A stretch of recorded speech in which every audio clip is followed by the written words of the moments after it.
Hey everyone, I'm Charting Man Dan with the Chart Guys, trader for the last 13 years. We're going to check in on the markets in this video, and overall it was another fairly flat day, but there is a very clear chart which is going to dictate what we're looking for the rest of the week when it breaks, probably tomorrow.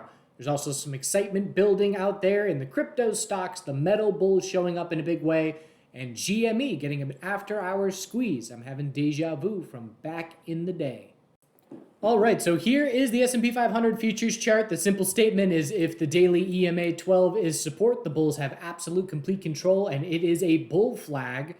We headed up to test resistance, the highest level we've seen on this move, and we did reject from that level.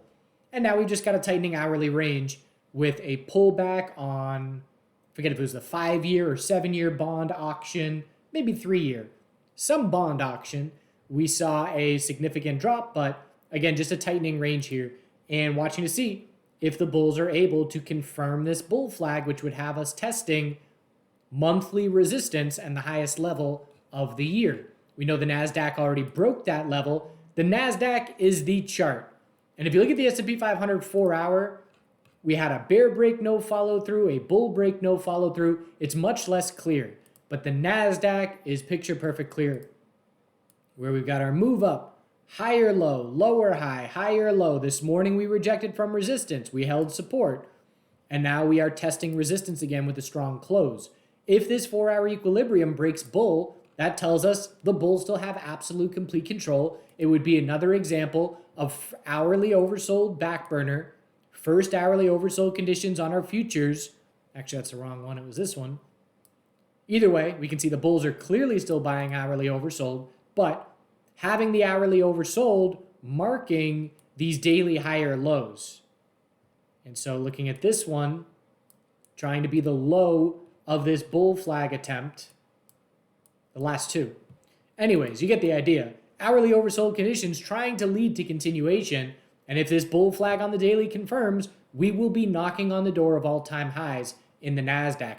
Every day, I'm stepping up to the computer and saying, show me bears.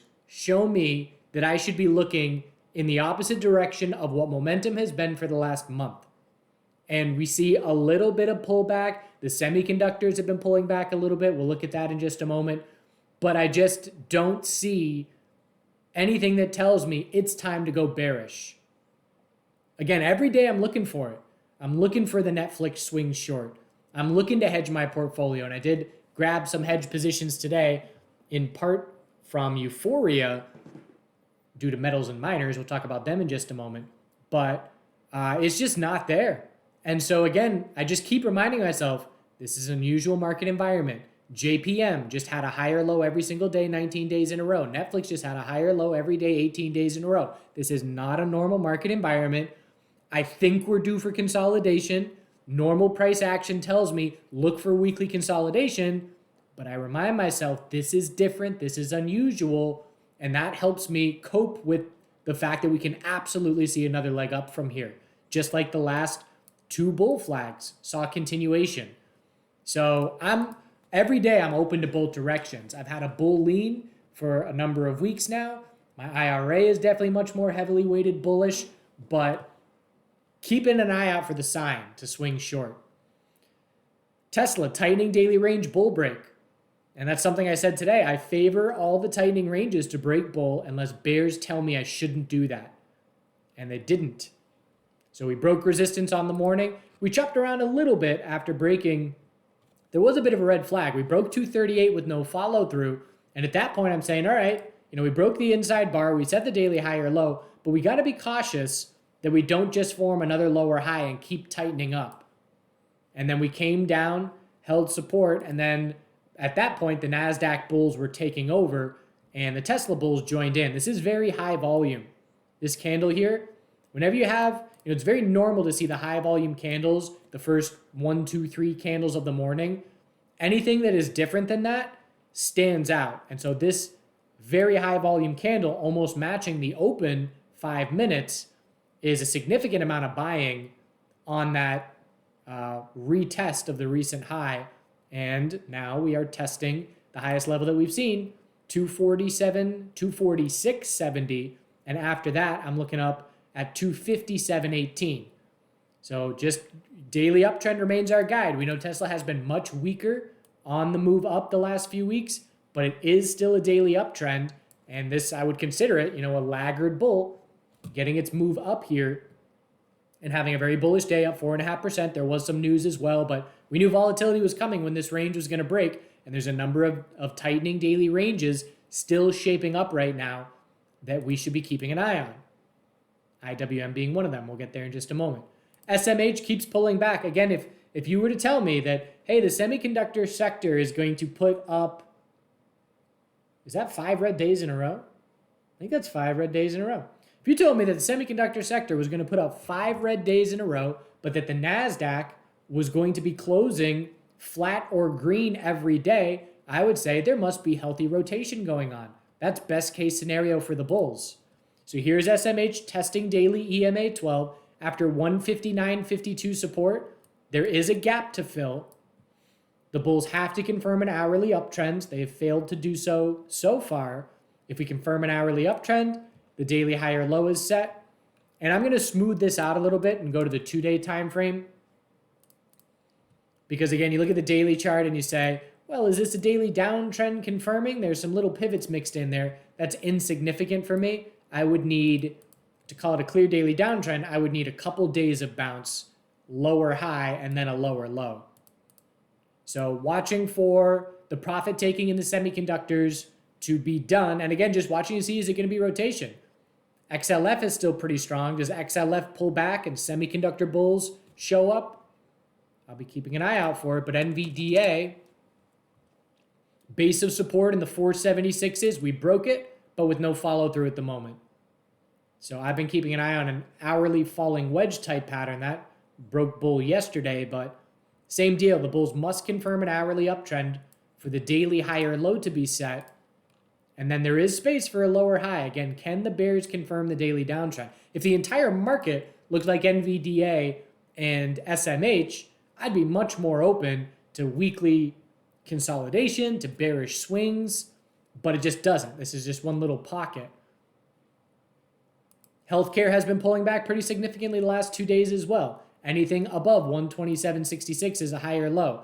So again, where's the fuel for another leg up going to come from? Well, if the semiconductors and if healthcare stops consolidating and forms a higher low, even if temporary, that's enough for the bulls to get a bit of help. So the hourly downtrend is our guide on XLV. We're watching to see, is this a weekly lower high shaping up to potentially, eventually, watch for a weekly inverse head and shoulders, but have to lose a daily uptrend. Need to pull back enough, confirm a daily downtrend for weekly consolidation follow through. The financial sector tried to confirm a bull flag today, and we rejected from the recent high by 7 pennies. So again, this is very healthy daily consolidation still. It's a potential daily bull flag. We need the bears to show us something. When's the last time XLF has closed lower than it's opened? That has not happened in 12 days. That is not normal. Go back and look. Find me 12 days in a row where we closed higher than we opened. I'm sure it's there somewhere in the last decade, but it is not common. IWM, volatility is coming. We are extremely tight. We held the low of yesterday. Well, we broke it by 3 pennies, but essentially a double bottom. Bulls would have to break 179.73 to shift into what Tesla did and to do the same thing Tesla did. So keeping an eye on it. Again, unless the bears tell me it's time for weekly consolidation, I'm looking for these kinds of patterns to break bullish. MSOS, US Cannabis, tested $7 resistance again today, failed, but setting those higher lows. Bulls don't have anything to worry about as long as those higher lows keep forming, and trying to get over 702 for this bull break. I grabbed a little psychedelic position today, MNMD. I'm looking for this to be a cup and handle type of pattern. My stop's under the low of today. Entered around $3 and need to break 314. The reason I am playing this is because if we clear a triple top at 314, we get to the highest level in a couple of months and could see a decent little bit of follow through. I like the risk reward. Stop is nice and close by. So we'll see if bulls can break there. ARKK continues to be the laggard lead bull, just in breakout mode. Remember that day back here, in hindsight, of course, but kicking myself, when I looked at that and said, that is very unusual volume on a gap up. And from that point, it's been all bulls. Massive move off the lows. And a big old monthly bounce, trying to get back to the recent highs. But the reason ARKK is so strong, again, it's top holdings. Coin is in absolute beast mode. Just a monster. And Roku, a big 2 days as well. Tesla is a factor as well. So ARKK was the best laggard when looking at the broader market.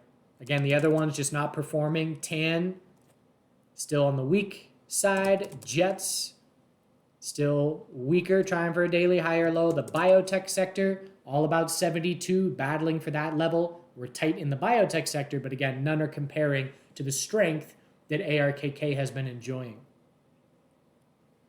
Still watching ARM for the daily higher low. Again, proximity to all-time highs.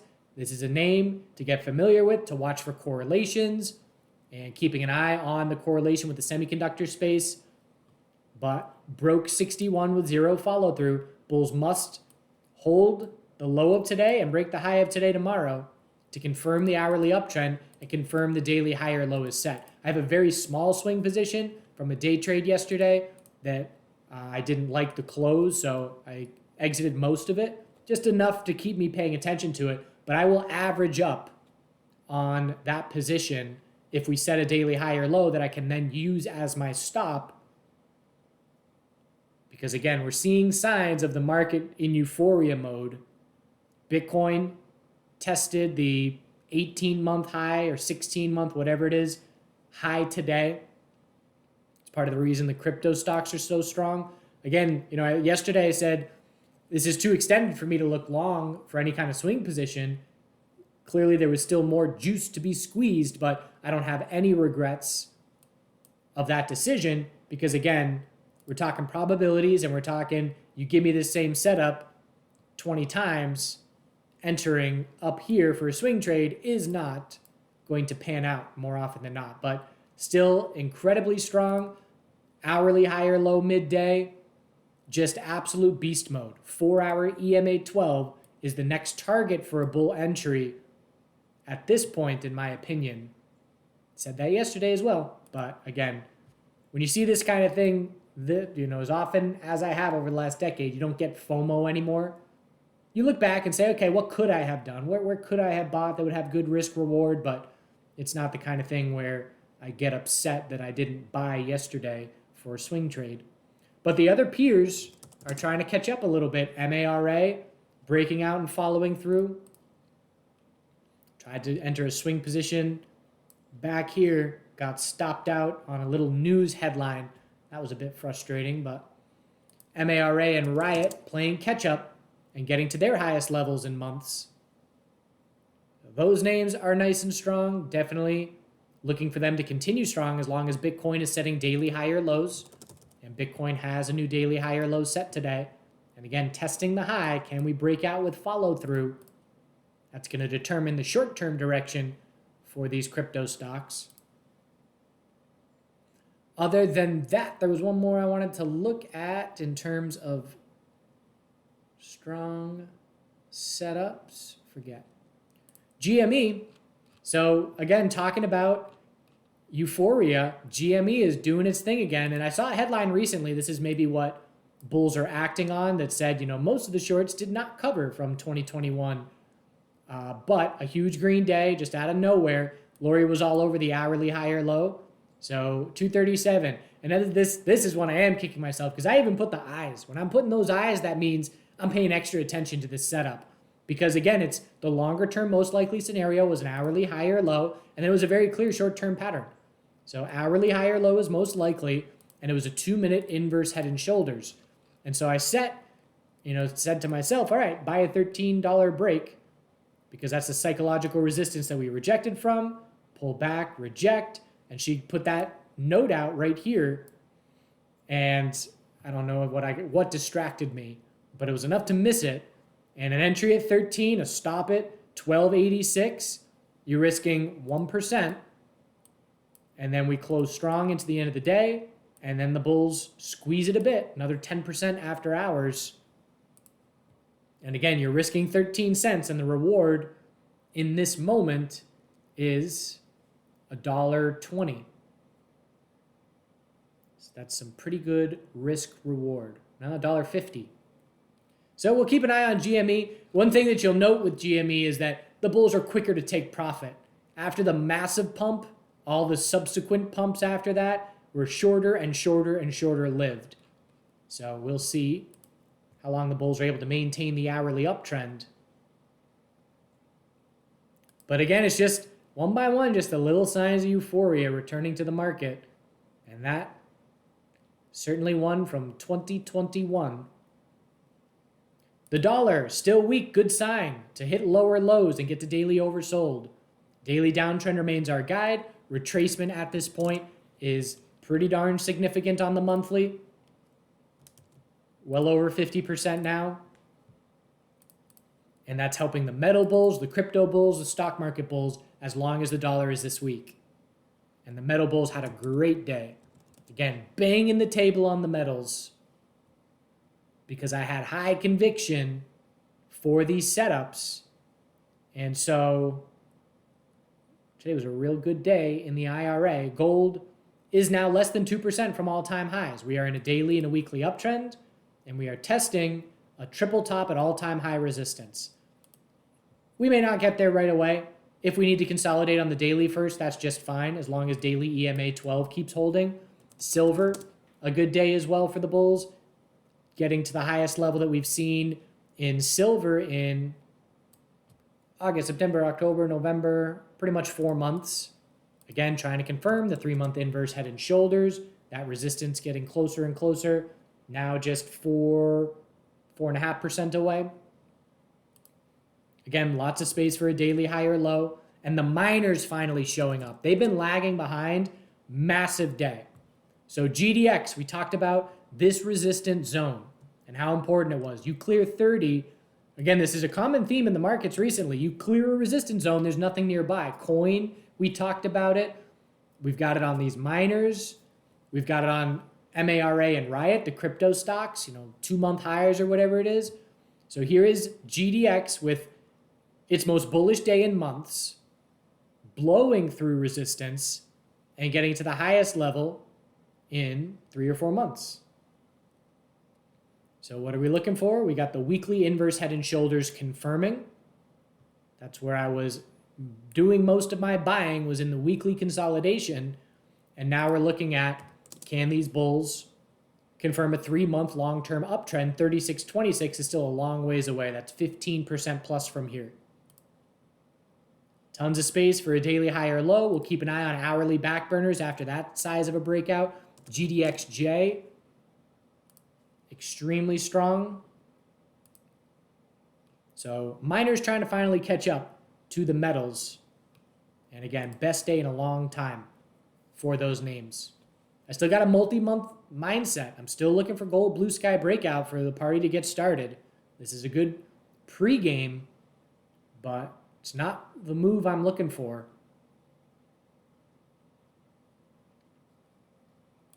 Oil, daily high or low set, trying to shape up the inverse head and shoulders. I will stop out of my energy sector short. If we get the bull break, we're just tightening up here. We know volatility is coming in IWM. It's coming in XLE when this pattern breaks. I think in the video yesterday I said it's coming in Tesla because of how tight we were. It's coming in MSOS. So at some point this week, all 3 of those are likely to break. Eli Lilly was another one. It's still tight. It's likely to break before the end of the week.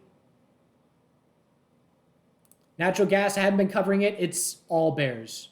This is adjusted for the dividend, or no, adjusted for the contract rollover, and we're just in free fall. Just daily downtrend. This equilibrium breaking. This is why I keep talking about find long-term equilibriums and watch them break. This wasn't that long-term, but this was a daily equilibrium that broke bear, and it has been all bears from that point forward.